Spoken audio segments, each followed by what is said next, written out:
всички знайни и незнайни отдали живота си за освобождението на България през време на Руско-турската освободителна война 1877-78 година.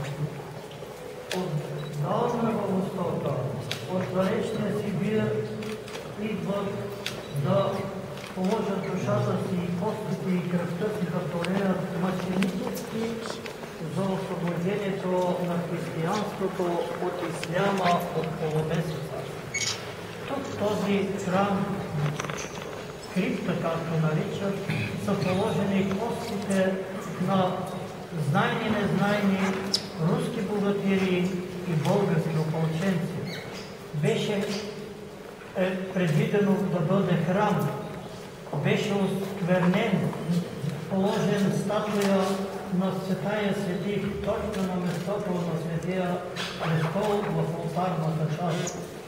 Благодарение на Бога, благодарим му и за съдействието на много хора.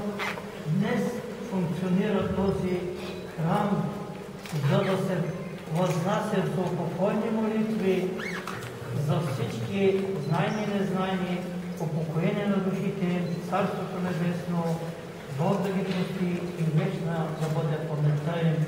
Амин. Христос възкресе!